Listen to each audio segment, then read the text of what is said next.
buttercup, you're a Barbie doll. Show them all what I'm made of. Strut down the hall, won't stop till I get enough. All right, so you ready to break down this Celtics win? This one really got people talking. Oh, yeah, for sure. Celtics, Timberwolves, January 3rd. And this wasn't just any win, right? I mean, they were missing Jaylen Brown and Kristaps Porzingis. So how did they pull it off? Right. Well, we've got the game highlights, we've got the post-game interviews, and they all point to one answer. Jayson Tatum. So we're going to dive deep into how he just dominated on both ends of the court. I think this is a really good example of when we talk about like two-way players. Yeah. Tatum just like fully embodied that in this game. Yeah. Yeah, you sent over a stat line, right? 33 points, 9 assists, 8 rebounds. Yeah, I mean, it's impressive. On its own, super impressive. Yeah.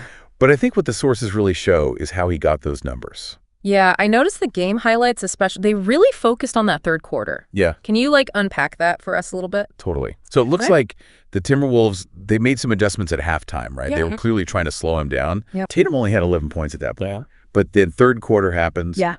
Boom. He explodes for 16 points, shooting 7 for 10. Wow. And it's not just like, chucking up shots either. Yeah. He was really intentional about it. And actually, Coach Mazzulla, in the post-game comments, oh, yeah, he had some interesting things to say about Tatum's shot selection. Oh, really? He talked about how Tatum was like hunting his spots, being decisive, and just punishing the Timberwolves like every time they sent a double team. That's so interesting because I was looking at the assist numbers too. Yeah. 9 assists. That's pretty high for Tatum, especially in a game where he's scoring so much. Yeah, and a lot of those assists I noticed were going to Al Horford. Yeah. It seems like he recognized that when the Timberwolves collapsed on him, Horford was often open for those mid-range jumpers that he's, yeah, money from. Right. Yeah, he's so good at that. Okay, so offensively, Tatum's finding ways to score. He's creating for his teammates, even when he's facing, that extra defensive pressure. But what really stood out to me, his defense on Anthony Edwards. Yeah. I mean, we know Tatum's a capable defender, but this just felt different, like another level. No, I agree with you. It's not an overreaction at all. And actually, Coach Mazzulla said that Tatum requested that matchup. Wow. And the way he locked down Edwards was like a defensive clinic. Yeah. The highlights show the Celtics like forcing Edwards to his left all the time. Yeah. Denying him any easy drives to the basket. And it worked. Edwards ended up with only 15 points on 5 of 16 shooting. Yeah. He even missed some like crucial shots late in the game when the Timberwolves were trying to, make a comeback. I was going to say, because there's that post-game interview, right? Where Edwards is talking about being double-teamed all night. Yeah. And like forced to pass. Right. He almost sounded like he was blaming his teammates. But you could just tell how frustrated he was by Tatum's defense. Oh, totally. He was written all over his face. Yeah. And he even said, being shut down like that made it super hard to stay engaged mentally. Wow. That's a powerful statement coming from a young star like Edwards. Yeah. It really shows Tatum's impact beyond just the box score. He got into Edwards' head and just threw him off his game completely. Absolutely. Like just rattled him. Yeah. Which is huge. Yeah. It really is. For sure. Okay, so we're back.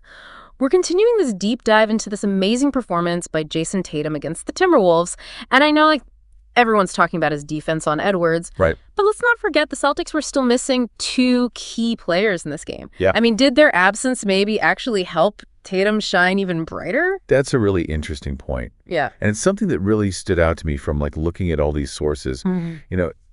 It's easy to just focus on the, individual brilliance. Right.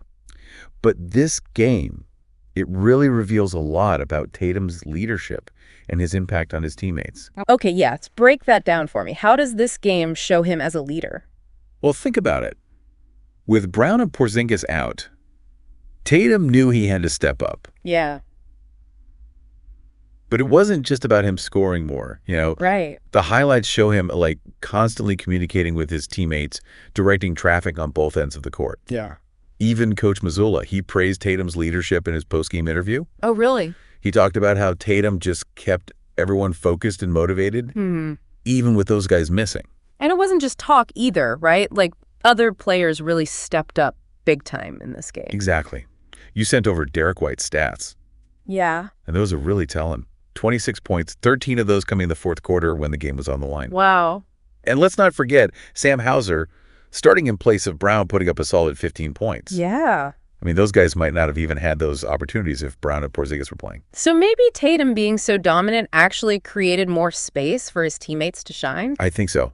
It's Yeah. like that paradox of a true superstar. Their individual brilliance can actually elevate the entire team. Right. Think about it. If you're the Timberwolves, you're so focused on containing Tatum Right. that you might leave other Celtics players open. Yeah.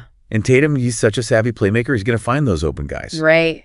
And he did. Exactly. This makes me think about like the bigger picture of Tatum's development. Yeah. Is this game a sign that he's finally like reaching that MVP level that we've all been hearing about for years? It's definitely a strong argument for him. Yeah. I think, he has the talent, Yeah. but this game really showcased his maturity and leadership in a way that we haven't always consistently seen before. Right. He didn't force things. He read the defense. He made the right plays, and he trusted his teammates. And that's what separates good players from great ones. But the question is, can he keep this up all season? Right. Because we've seen flashes of brilliance from Tatum before. Yeah. But consistency has sometimes been an issue. Yeah, that's the million-dollar question. Yeah. But what's encouraging is that this performance wasn't just about his individual stats. Right. It was about impact. It was about making his teammates better. Yeah. It was about winning even when facing adversity. And those are hallmarks of a true MVP candidate. Okay, so let's shift gears a little bit. We talked a lot about Tatum's impact on the Celtics, but what about the impact on the Timberwolves? Specifically, like Anthony Edwards' comments about being frustrated by the Celtics' defense. Right. Do you think other teams will try to replicate that strategy against him? It's definitely something that opposing coaches are going to be studying.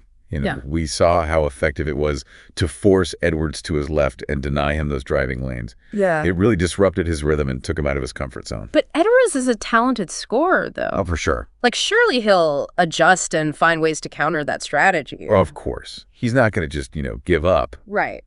But now there's film out there. Teams can analyze how the Celtics defended him, and they can try to, exploit those same weaknesses. Yeah. It becomes a chess match. So for Edwards, this game was maybe like a wake-up call. Yeah, I think so. Like, okay, I need to add some new moves to my arsenal if I want to like stay ahead of the curve. Exactly. And that's the beauty of the NBA, right? Totally. It's a constant evolution. It is. Players are always trying to improve, trying to outsmart their opponents to adapt to new challenges. And this game, with Tatum's performance, might have just sparked a whole new chapter in that evolution. It's crazy how one game can reveal so much. I know, it's wild. Not just about, individual players, but about team dynamics, rivalries, Right. and this ever-evolving landscape of the NBA. It's fascinating. And as we head into the second half of the season, this Celtics-Timberwolves matchup is definitely one to keep an eye on. All right, so we've talked about Tatum's offense, his incredible defense, his leadership, the impact on his teammates, even like the psychological impact this game might have on the Timberwolves. I mean, what's your biggest takeaway from all this? What really fascinates me is how this one game, it really shows how the definition of a superstar in the NBA is changing. Oh, yeah. Like, it used to be all about scoring, right? Putting up huge numbers. Yeah. But now it's so much more than that. It's way more nuanced. So you're saying Tatum's performance was almost like a perfect example of how the league is evolving? Exactly. I mean, his scoring was still crucial, of course. Yeah. Don't get me wrong. Yeah. But it was his decision-making, his leadership, his willingness to take on that tough defensive assignment. That's what really took his game to another level. Yeah. And those are the qualities that make a player truly, invaluable in today's NBA. So if teams are watching this game trying to figure out, okay, how do we beat the Celtics? What's the lesson they should be taking away? Well, they're facing a real dilemma here. Oh, yeah. Do you double-team Tatum, force the ball out of his hands, and risk him finding open teammates like Derek White? Right. Or do you let him go one-on-one and try to contain everyone else? Right. There's no easy answer. So it's almost like he's forcing opposing coaches to play his game, Yeah. to react to him rather than the other way around. Exactly. That's the mark of a true game changer. Yeah. And for Tatum, this game, it can be a real turning point.